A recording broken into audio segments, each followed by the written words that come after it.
कि अरे हमर दुल्हवा पूजा पाठ से दूरे भागा हो। इसमें झुमटा आइएगा कि हमर दुल्हवा पूजा पाठ से दूरे भागा हो। कि मैया के जाई छन देव घरवा आ दुल्हायन पढ़ लाग हो।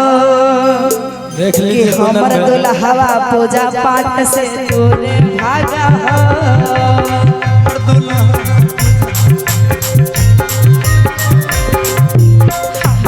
हवा पूजा पाठ से दूरे भाग हो। मैया के जाई छन देव घरवा मैया के जाई छन देव घरवा दुल्हायन पढ़ लाग हो।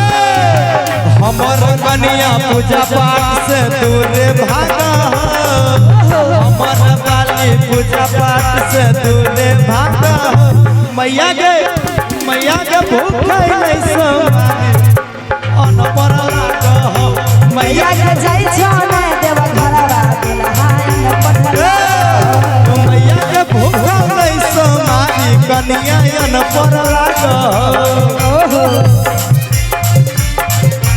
जी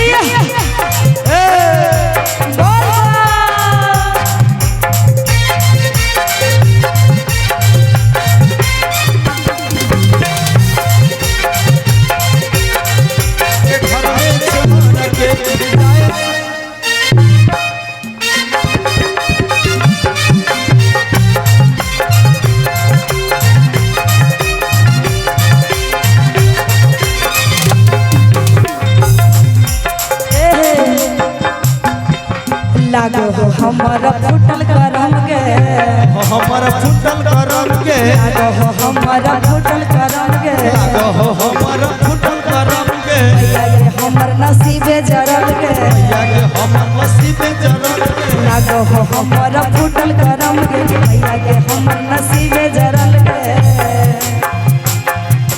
कहो हियो हम कांवर लाबेल मुँह चमकावा कहो हियो हम कांवर लाबेल मुँह चमकावा। मैया एक बार आप लोग पहले ताली बजा लीजिए। बाबा के दरबार में आए हुए हैं और छूछे बैठे हुए अच्छा नहीं लग रहा है। उतना दूर से चल के आए हैं और चुपचाप सुन रहे हैं। कम से कम झूमिए।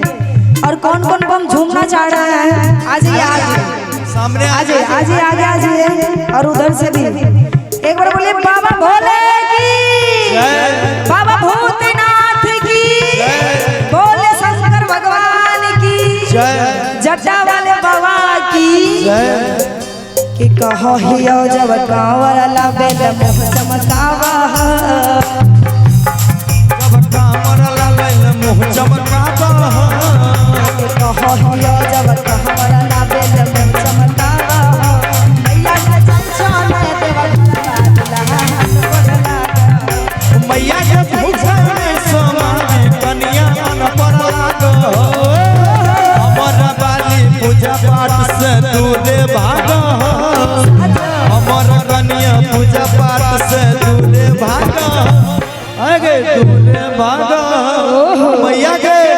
मैया के भूख नहीं समानी कन्या अनपर लाग मैया के भूख नहीं समानी कन्या अनपर लाग गाड़ी लेके देबो भरा चलिहा मनिया रे बरसा जाना गाड़ी लेके तोरे हंस जाइया मुर्गा रे बरसा जाना भांग पी के ओ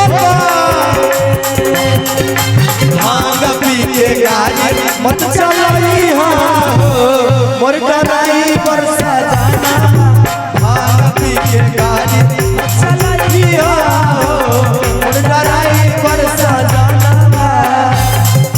और एक आवश्यक सूचना जितने भी कांवरिया बम हैं जिनको जिनको भूख लगा है पीछे निःशुल्क व्यवस्था है पीछे भोजनालय में जाके भोजन कर सकते हैं।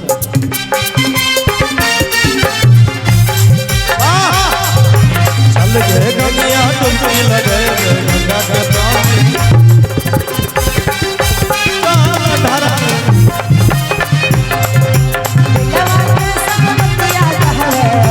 रानी से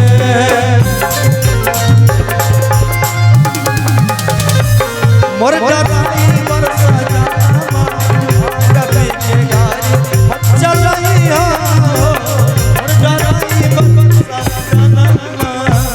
और आगे कहियो ने करे जो भक्ति भजन के करे छो भक्ति भजन के ने करो हो भक्ति भजन के करो भक्ति भजन के मेरा हो मगन के अपन मन के मेरा हो मगन के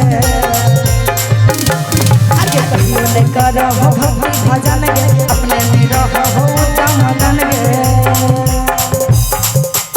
उषा के बतिया हो नहीं है माना उषा के बतिया हो नहीं है माना मैया के जय छोने देव घरवा दुल्हा अन बढ़ला ग मैया के जय छोने देव घरवा दुल्हा अन बढ़ला ग हमर बाली पूजा पाठ से दूरे भागा हमर दुल्हा पूजा पाठ से दूरे दूरे भागा अरे दूरे भागा कुंदन भैया मैया के भूखा नहीं समानी कनिया अनपढ़ लागा मैया के भूखा